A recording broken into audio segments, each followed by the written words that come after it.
following program is sponsored in part by To a Woman's Heart. The thoughts and views expressed by the following production don't necessarily reflect those of the network or any sponsors.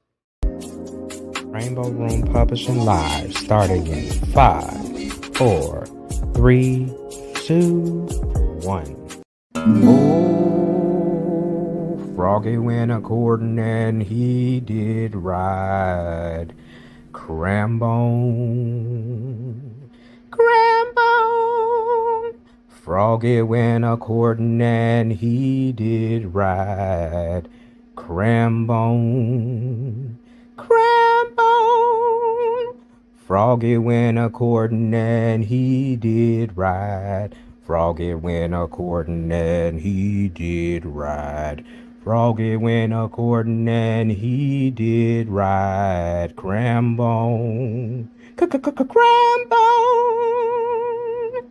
Little Hopalong is back with Crambone, the gospel trap remix from the self-titled album, including other hits like Gotta Move This Weight, She Gon' Get This Package, featuring Tariq from Abbott Elementary, The Only Snakes I Like Are On My Feet, and other great hits. Look for those tracks coming soon, and get your copies of From a Black Perspective, The People, today. Don't miss out on the awesome upcoming virtual reading and Q&A event featuring all of our amazing authors. It's going to be a great time with a number of great prizes. We're looking forward to seeing you there. Crambo! Hi, my name is Robin Easley, and I am the owner of Pineapple Grenade by Robin. Just wanted to spend some more time with the contributing authors to The People from a Black perspective before we actually go into the virtual reading. Today, we're actually going to be hearing from Renna Thomas. We're also going to be hearing from Senia Haynes, King Compton, and Dr. Tamara Hill. Renna Thomas, how are you today? I'm good. How are you, Robin? Doing very well. So as the creator and visionary behind To a Woman's Heart, and also being the president of a not-for-profit organization, Sisters of the Hood, your story was very compelling to me, as it seems that you're in the realm of developing and empowering women every day. You are a new contributing author to The People. And My House Cried Tears is the literary work in that piece.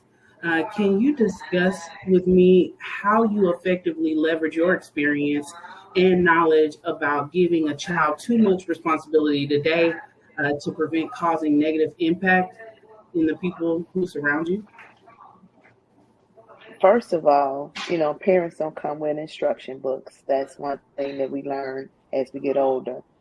But Yes, I ma'am. think because of their prior experience, see, what happens in your past determines your present and defines your future.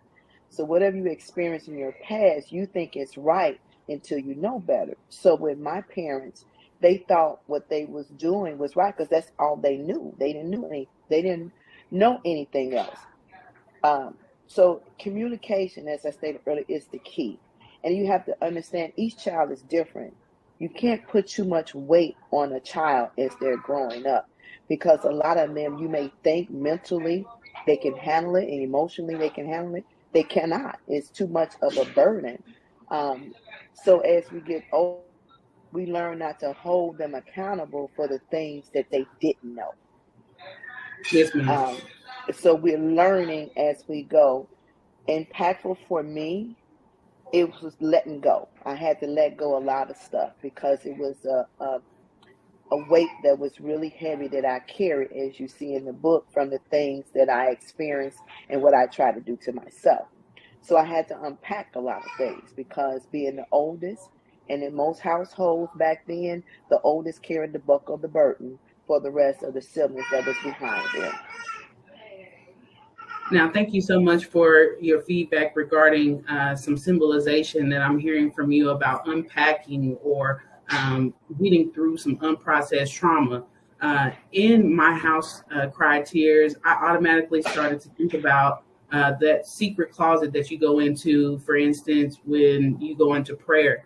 And I'm thinking that with your temple being your own house and how you try to preserve that place, you talked about several traumatic events leading up to you internalizing your feelings to cope rather than being vocal about them or expressing them. Do you believe that you were actually validated as a child? Not as much. Not as much. I think my younger siblings got the validation. I just got the responsibility. Yes. That's it, and that's all. You're the oldest. You need to show them, but I'm not the parent. I'm still the child. You understand what I'm Mm-hmm. saying? So roles are kind of being reversed, and for me, it was a lot to try to put in the proper buckets. But as you're growing, and you think that they should be the guide and the teacher and what you should do, it's not as easy. It's not as easy at all.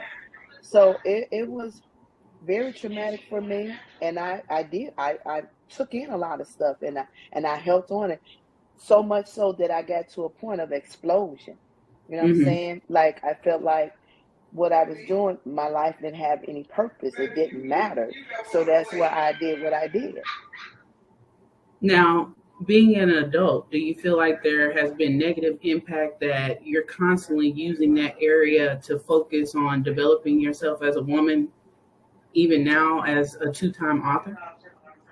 No, now I use it as a motivator for people that I run across. I now understand that everything I've been through had purpose. Like the loss of my child had purpose. I saved another child's life that a mother was potentially going to abort a baby. And by Yes. telling my story and providing the obituary, that child's life was saved. Mm-hmm. So sometimes God uses it as a vessel. We think that it's harsh for us, but it's just a tunnel for us to learn some things to help somebody else. Well, I just want to thank you so much for contributing to the people. It's truly a significant difference between the blood in that while there were unprocessed traumas and eventually yielding healing, I believe that this piece is really cultivating the people and how we can actually utilize healing in our day-to-day going forward. So thank you for your piece. My House Cries Tears, Renee, and then also we look forward to the larger literary works in both that have been published in this last month. Thank you. Thank you so much, Robin. You have a good one. You too. Thanks.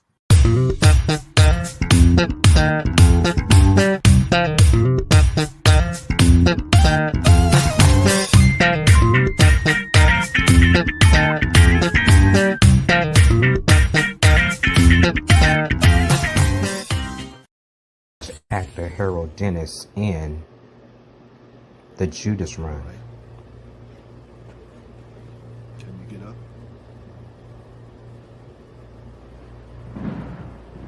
Where's the device, Miss Frank? Pronouns. So? What? Why you ain't talking? You did a lot of talking when you was up there. Now you got nothing to say to me. I didn't invite you. And fear. All right, Stevens. If you could mess around with one famous black woman, who would it be? Don't hold back either. I'm not gonna answer your question. Man, loosen up. As you can see, there's nothing happening out here tonight. So, try to have some fun.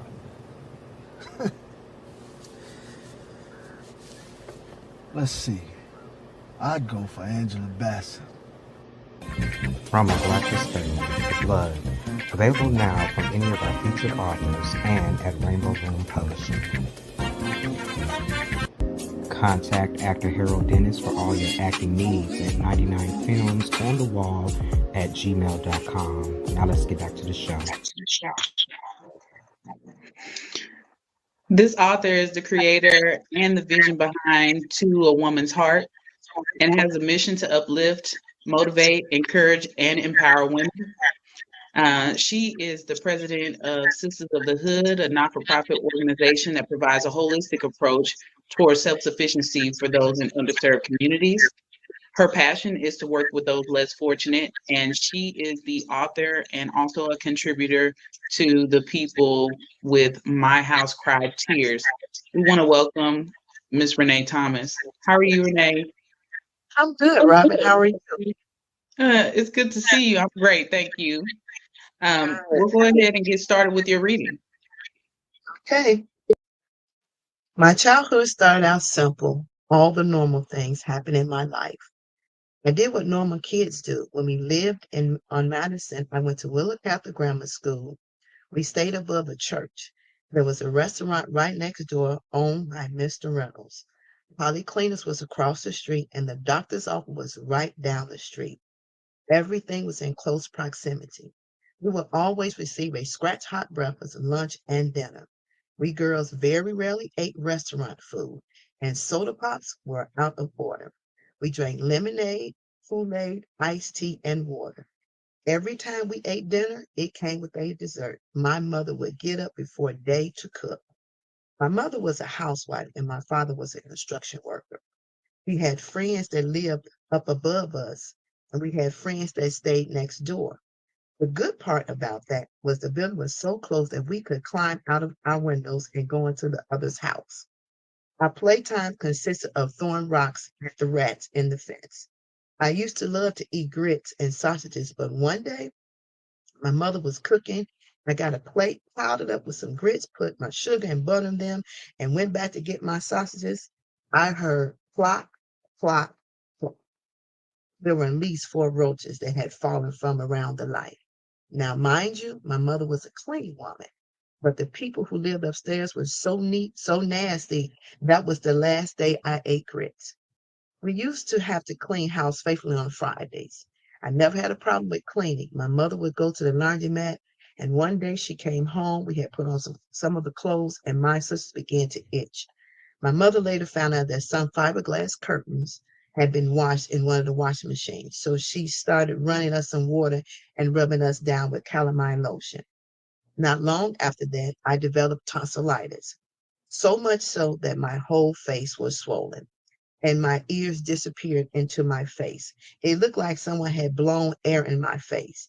My mother was taking me to the doctor, and as I walked out the door waiting on my mother, I looked down the stairs and there was a prostitute in the hallway, squatting, using the bathroom. Someone had forgotten to lock the door. I ran back and told my mother. She said, "Don't worry about it. I'll clean it up." I thought that was the most disgusting thing ever. Why would you want to clean up someone else's mess? But she did when we got back from the doctor. My mother was so quiet, mild spoken, had the prettiest smile. My one sister loved to read and watch TV. I don't know if the other sister really had anything she loved to do. I was the cleaner. Fridays were a clean day, so we cleaned. We had this dining room set, and one of the chairs was broken. When you sat in it, the seat would go through and the legs would open up. I was told to discard the chair, so I sat on the back porch until I finished cleaning. Then I would take it all down to the garbage. It didn't make sense to run up and down the stairs. My daddy came home in a 3-piece suit and a job hat with a feather in it, and he wore Stacy Adams shoes. He proceeded to go out on the porch and sit down. I heard it crack. Before I could tell him not to sit in the chair, I ran to the door and he was going down the stairs. Mind you, the back stairs were winding wood stairs. His hat was still on his head and he was cussing down. I knew when he hit the bottom, I would get the whooping of my life. But at that time, I didn't care because it was funny as hell. When he got to the bottom, there was a porch, then a drop, and then the backyard. He hit the porch, dropped into the backyard, and slid right in between 2 garbage cans. He got up, dusted himself off, and I got my behind torn up. But it was okay. I got a good laugh. Right after that, I remember my mother saying we had to move. We were moving way west to a house and a park right across the street where we could play freely. My last experience before we moved off Madison was when Dr. King was assassinated. I remember being in school and I was the only one responsible for going and getting my 2 sisters. And then we would walk home. My mother knew from where we walked that we should be home at a specific time, but this day was different. School let out, and I got my sisters. People were running all over, bursting bottles, and I told my sisters, let's walk fast. When we reached the corner, my mother was standing at the bottom of the stairs. I was so happy to see her face. Not too long after we got home, my father arrived. We were instructed not to turn on any lights. The apartment was lit with candles for our light, and I sat in the living room window. My father and I watched them burn, break places into places of business, and steal TVs and clothes out of the cleaners. They broke into the drugstores and turned over cars. It was unbelievable, but it was happening right before my eyes. I asked my daddy why, and he said because Black people are mad. They murdered Martin Luther King. By the time daybreak hit, Madison Street was torn up and it would never be the same again. I couldn't fully understand why at the time. I just knew people were mad. Right after that, Madison Street became a part of my past, but I will always remember some parts.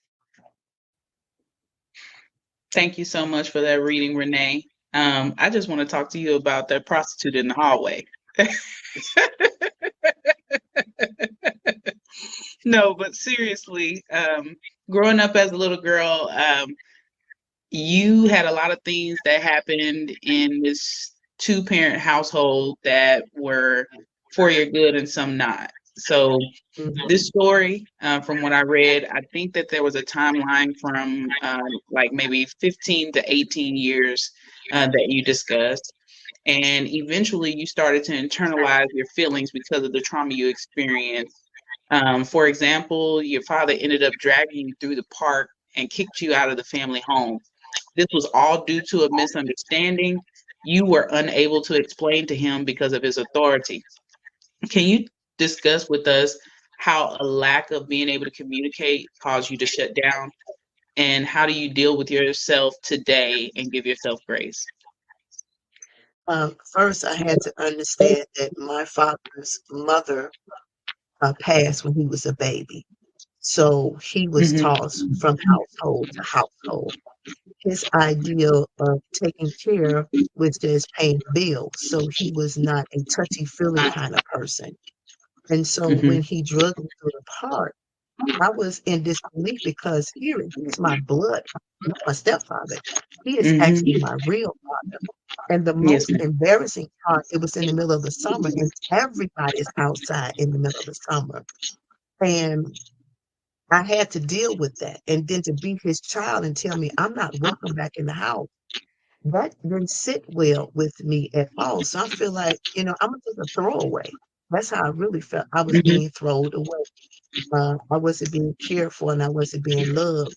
And so I internalized a lot of things. But then as I got older, I started to understand when you don't know yourself, when you don't know how to express love and you wasn't given the love that you needed, that's what happened to you. You pass it Mm-hmm. on. It's a domino effect. And so Yeah. I had to not hold him accountable for what he didn't know. And I had to take what I experienced and learn and try to share with others and help others with the trauma that I experienced. Thank you so much for that, Renee. Um, there are quite a few comments speaking to maybe having some relatability there. What do you tell to the people that you inspire through your empowerment programs about how to deal with neglect where there was an intent? I tell everybody your past determines your present, and your present defines your future.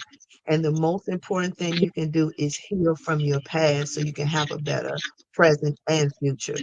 If you don't know how to unpack, if you Mm-hmm. don't know how to heal and forgive and look at it that whoever the individual is conducting or doing the things to you and looking at it from their perspective. Because most of the time when we look at things, we look at it from our perspective, how we've been hurt.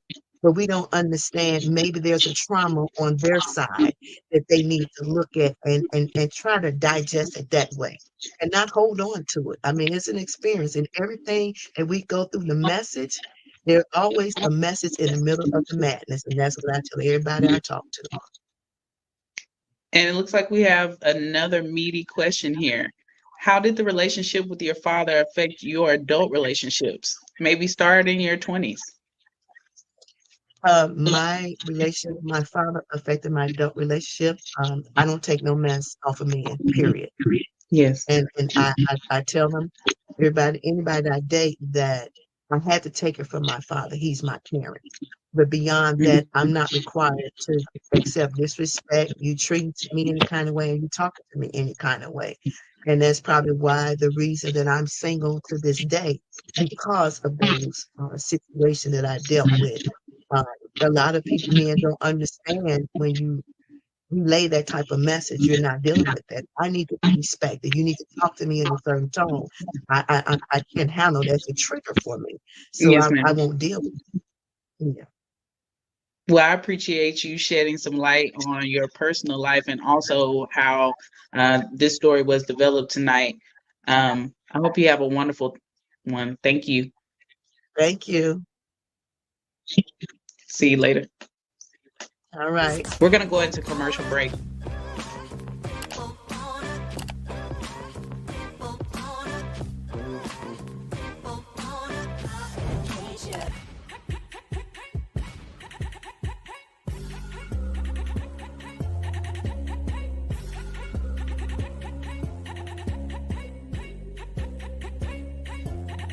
Surly, keep doing your thing, bro. Step your t-shirt game up. Surly. Hello, my name is Tamika Lyons, and I am the founder and owner of Brown Babies Books. Brown Babies Books is a children and teens diverse reads bookstore based here in Chicago. We believe that children of color need to see themselves in the books that they read. Our store specializes in curating books for teens and children that have been written and illustrated by authors of color.